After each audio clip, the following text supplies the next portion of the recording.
Fala galera, tudo bem com vocês? Sejam aí todos muito bem-vindos a mais uma parte da série de vídeos do torneio do Maximiliano. Essa é a parte 6 do vídeo. Acredito que esse torneio dele, que essa session review dure aí até a parte 9 ou 10. Então a gente ainda deve ter mais umas 3 partes para estar trabalhando. A mão que o Maximiliano jogou a última mão que ele jogou na última parte da série foi esse valete 6 aqui.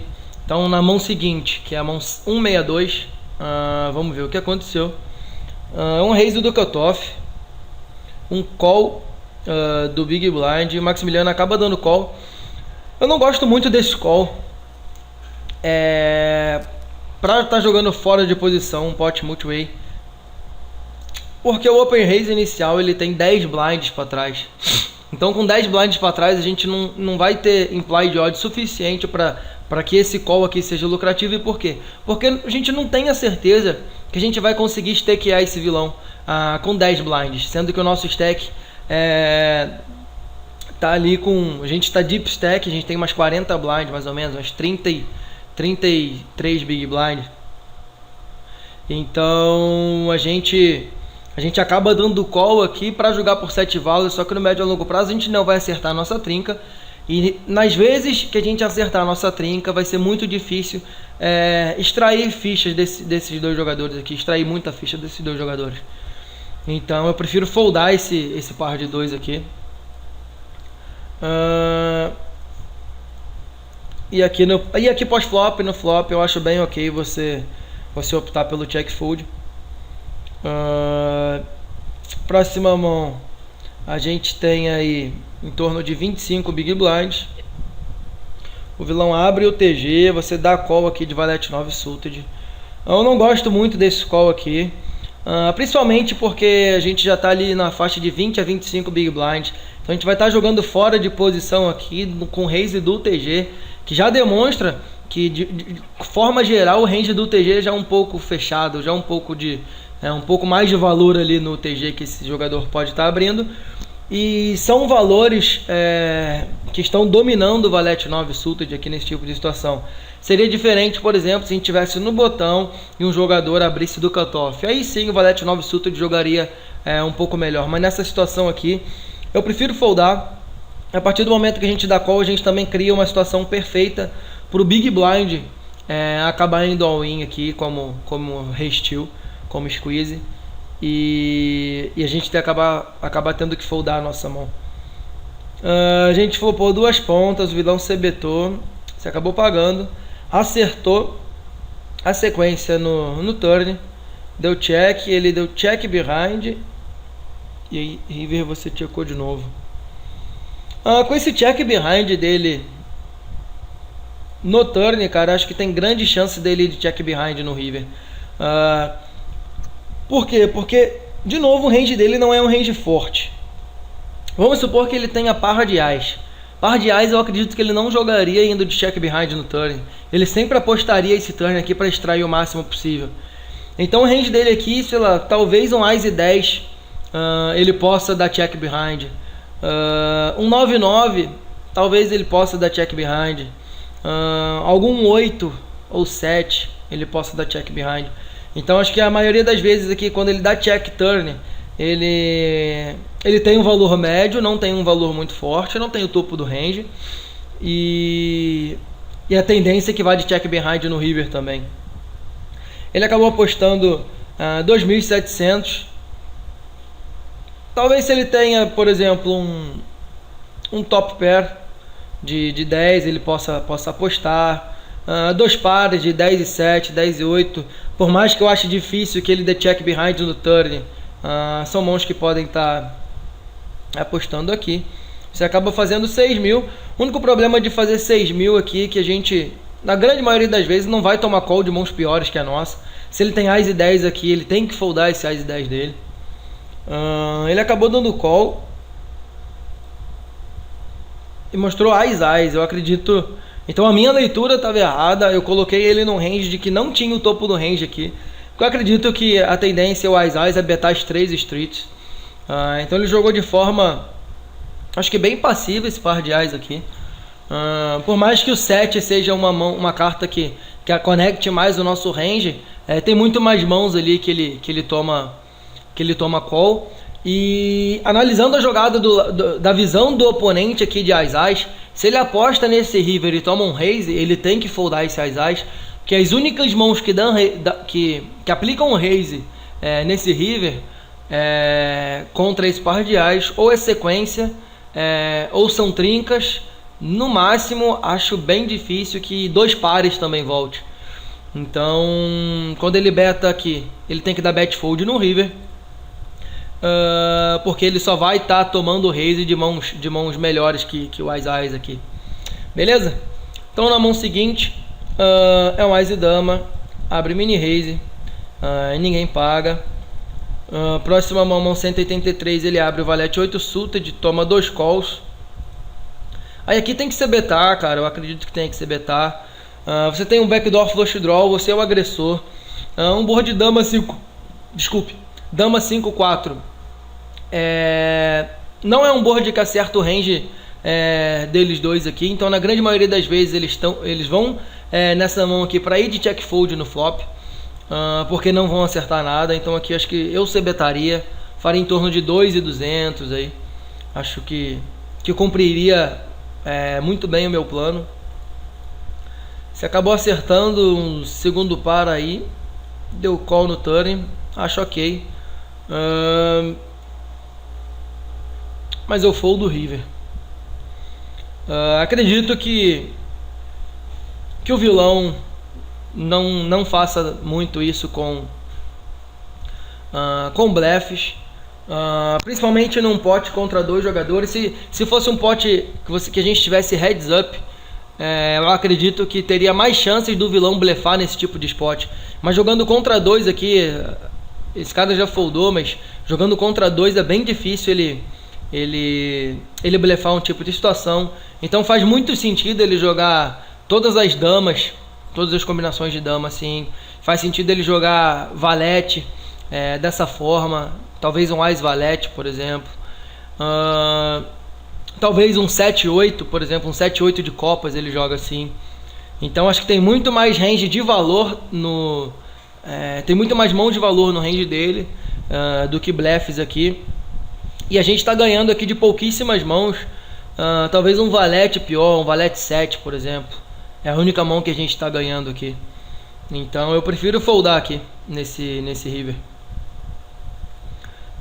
O vilão tinha acabado de dar o showdown aqui de dama 10.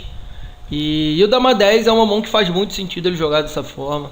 Então acredito que tenha que foldar nesse tipo de spot aqui. A gente pode até analisar essa mão pelo Equilab. Então no range que eu acredito que ele aposte nesse turn, acredito que são combinações de dama que acertaram ou valete. Vamos pensar aqui em combinações de valete que ele pode ter, de damas. Talvez um rei valete, Ás valete. Acho que 10-10, 9-9. Talvez ele possa jogar assim, um 8-8. Mas acredito que seja mais difícil.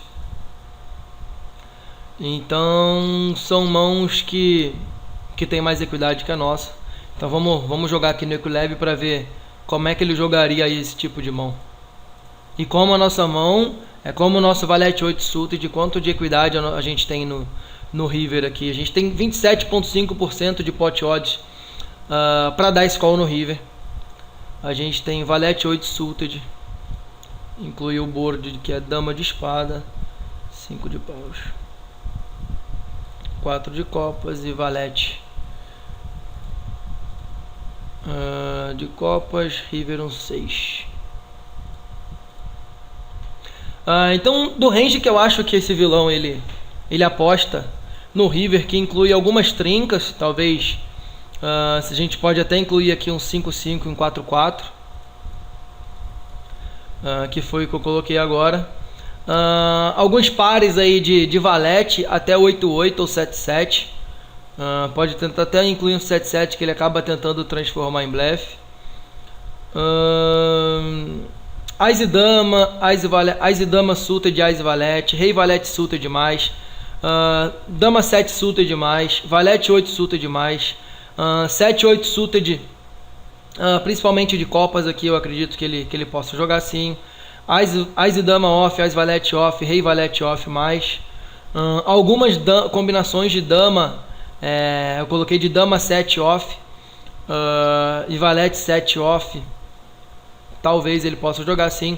Então, desse range aqui que ele joga assim, a gente tem 20% de equidade no river e temos 27,5% de pot odds. Então, matematicamente, a gente tem que foldar aqui. Beleza?